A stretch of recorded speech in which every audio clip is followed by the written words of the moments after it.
This episode is brought to you by Indeed. Stop waiting around for the perfect candidate. Instead, use Indeed sponsored jobs to find the right people with the right skills fast. It's a simple way to make sure your listing is the first candidates see. According to Indeed data, sponsored jobs have 4 times more applicants than non-sponsored jobs. So go build your dream team today with Indeed. Get a $75 sponsored job credit at Indeed.com/podcast. Terms and conditions apply. The More Money Show with Steve Moore on the Red Apple Podcast Network. We are back, folks. This is the More Money Show. Hope you're having a wonderful Saturday afternoon in the middle of March. It's a little chilly out, but it's sunny in most of the areas on the East Coast. So after the show is over, I always say the best way to stay healthy is be outside, get fresh air, get some sunshine. Hopefully you'll be able to do that this afternoon and tomorrow. My guest this afternoon for the final segment of the More Money Show is my friend John Fund. He and I worked together at the Wall Street Journal editorial board. I did the economics. He did the politics. He is now a writer. He writes all the time for Wall Street Journal still, but is also with National Review. You see him on Fox News and Newsmax all of the time. John, thanks for joining. Pleasure, Steve. Thanks. So you are in Argentina? I am. Javier Milei is going to be speaking at a conference where he has foreign dignitaries from all over the world and academics trying to teach them Mileinomics, which of course is related to Moorenomics and Trumpnomics. And Lafferonomics, right? And Lafferonomics. So is he popular? About 50%, and it's not surprising that it's not more because people here are very cynical and disillusioned about politics. And also, there's been some unemployment. Inflation is still there. It's high by U.S. standards, 25%. But the rest of the economy is booming. There's energy has been released. Fracking is all over Argentina. The economy is stabilized. People no longer have to worry about putting their money under a mattress. They can keep it in banks and other savings institutions. And you can just tell that there's real confidence that there's a future for people's children and grandchildren. Wow. And so, by the way, you're probably the furthest away we've ever had a guest on the More Money Show from New York City. You are in Argentina. And so let's check in on what you think is going on in New York, which is the home base of this show, obviously on WABC. So you just sent me, you also contribute to our Unleash Prosperity hotline. It's another reason you should get that, by the way, folks. Just go to unleashprosperity.com and sign up for the hotline for free. But you just sent me something the other day with all of these new taxes that are being proposed in New York City, which is like the most overtaxed place on the planet. And now they want a wealth tax, a yacht tax, or this tax, or that tax. What is going on, John, with the leadership in New York City?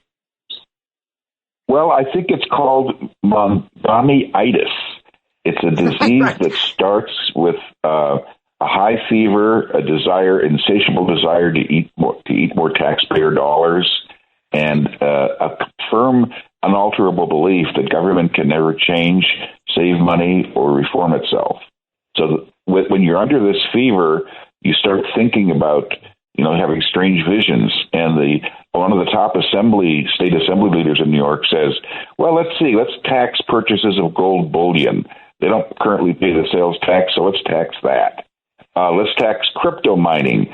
And what's the excuse for that? Why, crypto miners, they don't have any employees. There are no public benefits associated with crypto mining, says one state assemblyman.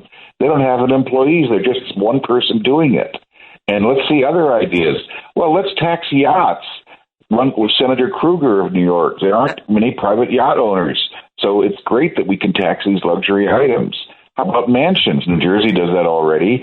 The state Senate wants to tax sales of property with values of $5 million or more. I can bet you in 5 years it'll be $1 million or more. And by then the average median house in New York will be worth that much. Let's tax helicopter rides. Yeah. I mean, as you know, back I think it was in the 90s, George Mitchell, who I think then was the Senate Majority Leader, had a tax, a yacht tax as part of their, tax the millionaires. And as you may recall, John, what happened as a result of that is it didn't hurt the millionaires. It hurt the middle class people who build yachts because people stopped buying yachts. And so there was a huge unemployment in George Mitchell's own state of Maine. And he had to rush and try to get the thing repealed because workers were losing their jobs. Well, in the early 1990s, Rhode Island, for example, had a thriving yacht industry based out of Newport and Greenwich, Rhode Island. And the tax, which only was in effect about a year and a half before Congress finally repealed it, it basically drove many of those dockyards into bankruptcy. They didn't come back. Today, yachts are made all over the world, but very few in the United States. And of course, they employ everyone from electricians to sheet metal workers to people who build masts.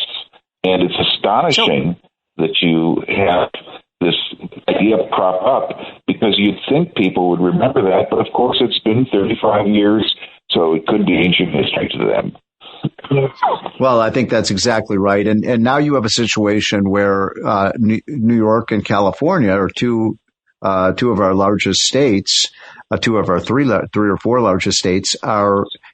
All they're doing is raising taxes. And you showed me this study the other day, John, about in California on the other side, on the left coast of America, they have this proposed wealth tax on people who make over $10 million. And I think you said already, something like 5 or 6 billionaires have left California to avoid paying this tax. Mark Zuckerberg is the 7th. He's leaving next month. Yeah. Amazing. I mean, it is so, because that study showed, John, that they will actually lose money by this tax because so many billionaires are going to leave and they pay almost half the taxes in the state. Well, who's going to pay the taxes when they leave? Well, they'll suddenly discover that they no longer need merely a billionaire tax. They'll need a new millionaire tax. They'll need a new $100,000 tax.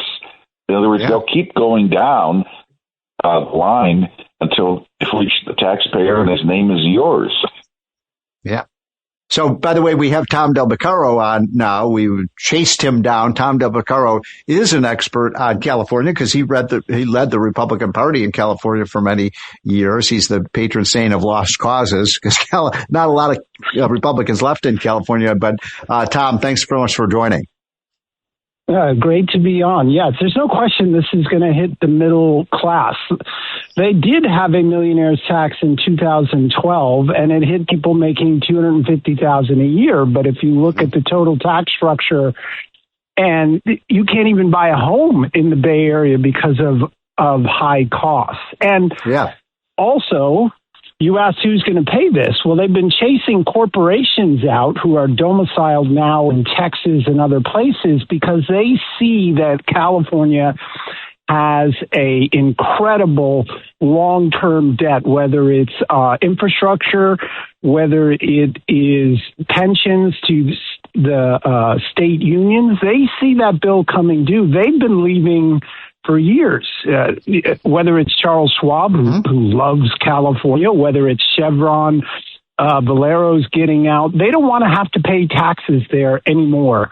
And so they're just leaving. So this should be a textbook example to the rest of the country, what not to do and why not to vote for Gavin Newsom. Well, it should be. Steve, picking up on what Tom Beccaro said, not only is he right, but Yamaha has just announced it's leaving California for Georgia, one of our premier motorcycle makers. That's incredible. Yeah. I mean, I don't understand. I'm truly mystified by this. I mean, it's almost like they're, economic masochists because they keep putting in place these policies that are so obviously wrong, and so damaging to their state. And when we showed them the evidence, Tom, that, the billionaires are leaving the state, they don't care. I mean, in other words, it's almost like they're trying to impoverish their state. In New York, too, I don't get it. These are the two largest blue states in America, and they're bleeding to death. Yeah, if you remember when Obama was running and he wanted to raise the capital gains tax and he was on ABC. Yes. And he was asked, the evidence shows that it reduces it. Because the modern Democrat socialists, which many of these are, they live off of the issue of class warfare. That's what grips this party. The oppression, you made that money because you took it from me, which is economically absurd. Bill Gates got my money because I wanted what he had, not because he took it from me. Right. Or my old employers, I needed the money, so that's why I went to work. They didn't take their riches from me. I needed the money. But they don't, that's not their gig. They want social justice, and they refuse to read a book on economics. So, Tom, as you know, the California for 50, 60, 70, 80 years was gain every decennial population. They were gaining more and more population and gaining more and more congressional seats. I think they topped out at 50. John Fund probably knows the number, 50 some congressional seats. And now John Fund was telling me that they could lose up to 4 congressional seats in the next decennial, when we do the redistricting in 2030. That's never happened before in California. By the way, New York is going to, I think, lose another 2 or 3 or 4 seats as well.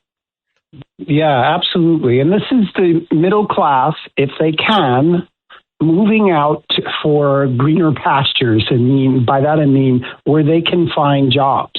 The great demographer Joel Kotkin has talked about how California is being hollowed out. It's a place for the poor, the rich, and those in government jobs or pensions.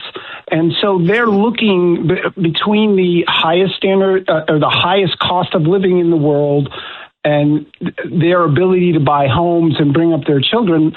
They look at this long term, 20 years, and they don't want their children to struggle. I mean, there's true belief that a child can't buy a home, so they're going somewhere else. And again, Gavin Newsom talks about, it's the 4th biggest economy in the world, but that's because of what the private sector does. It's that way despite Gavin Newsom's policies and despite these wealth taxes, but it's not always going to be that way because businesses don't have to be in California. Well, another good example is Standard Oil of what was once Standard Oil of New Jersey, which I believe is Exxon now. John Fund, they moved out of California.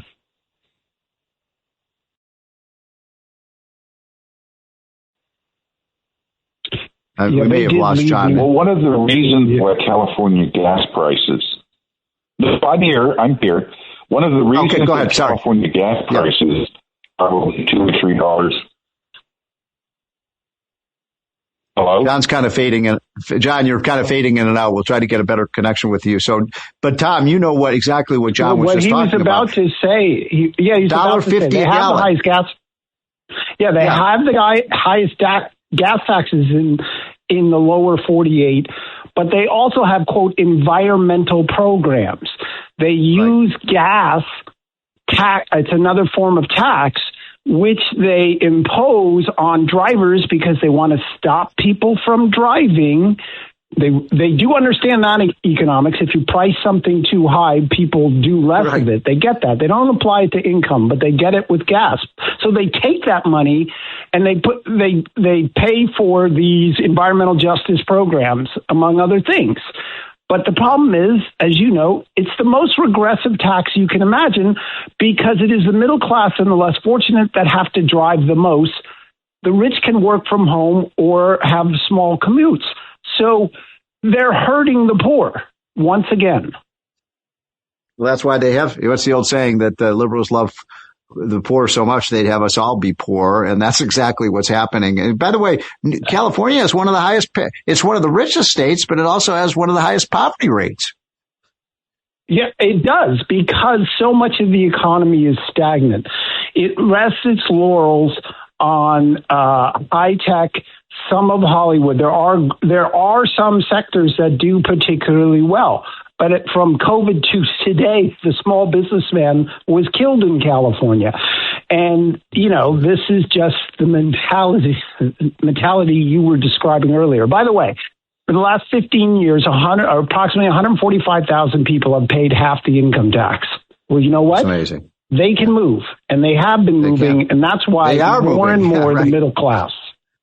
And it's, by the way, most of our listeners are in the New York area, but I think it's that's what I call the blue state disease. And it is a disease, and it's affecting Rhode Island. It's affecting New Jersey, Connecticut, my home state of Illinois, obviously California, Massachusetts. Tom, why is it so hard for them to figure out the states with the highest taxes on income are also the states that are losing their high income people? And incidentally, I want to make one other point and then throw it over to you. Studies show that people who are multimillionaires and billionaires, that 90% of the gain, in other words, 90% of the gain for when they invent a business or they come up with a new concept or have a patent for some new invention, 90% of the gain from that goes to other people, not the person who invented it or started the business themselves. So when you say, well, we hate billionaires, guess what? Yeah, maybe they have $1 billion, but the rest of the economy got $10 billion. Yeah, absolutely. Just think about it. A modern invention. Think of the iPhone and the smartphone, which 25 years ago we knew nothing about, but it created an entire industry and an industry for all the app makers and on and on and on, all the suppliers. The same for the automobile, which at the time was decried. Oh, you can't do that. But it's now automobiles and the associated industries, repairs, tires, that is something like 18% of the economy or more. So yes, it's everything that occurs around that. But again, these people don't understand economics. Speaking of which, our friend Scott Bessent said that Newsom was economically illiterate.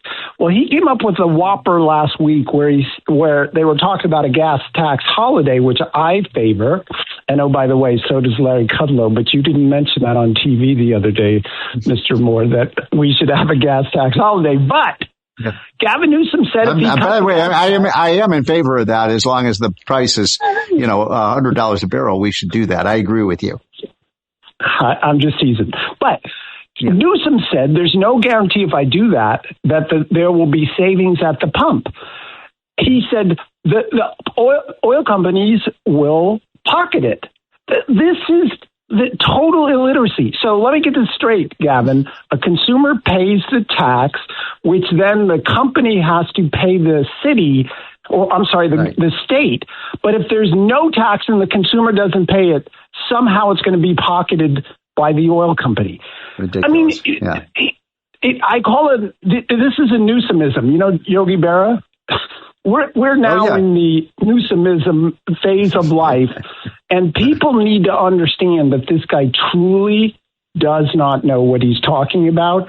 He's just a demagogue. But you know what? And you know him personally, don't you? I haven't met him, but I don't think he wants to meet me. Okay, because I've met him a couple times. One time I was on the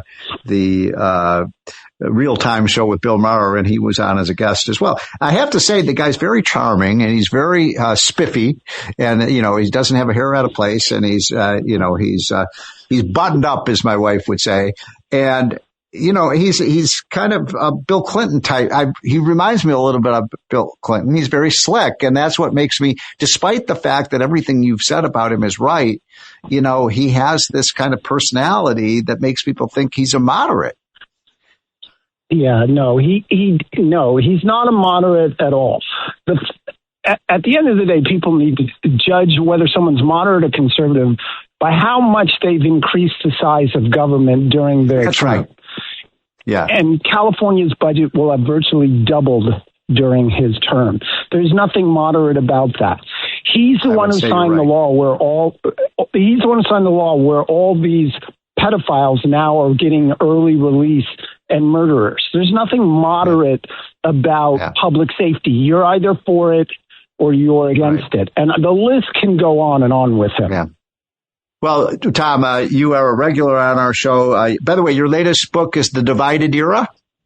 No, The Lessons of the American Civilization. Before that, we had The Divided Era, both of which are particularly prevalent today, because if you think of the modern Democrat, if they had existed at the time of the Revolution where George Washington struggled for 6 years, we'd still be eating that's true. still tea and crumpets. All right. So, Tom, we got to take a break. Thanks so much for coming on. By the way, John's Fund, they're in Buenos Aires, Argentina. Thank you so much for joining. We'll be right back for our last segment of the More Money Show, folks, and I hope you're having a wonderful weekend. Thanks for listening to More Money with Steve Moore. You can hear More Money with Steve Moore Saturday afternoons at 1. If you like the podcast, share it with your friends and listen anytime at WABCRadio.com and download the WABC Radio app. Hit that subscribe button on all major podcast platforms. Plus, follow WABC on social on Instagram, TikTok, Facebook, and X. See you next time for a new episode so you never have to wonder. What the heck is going on here?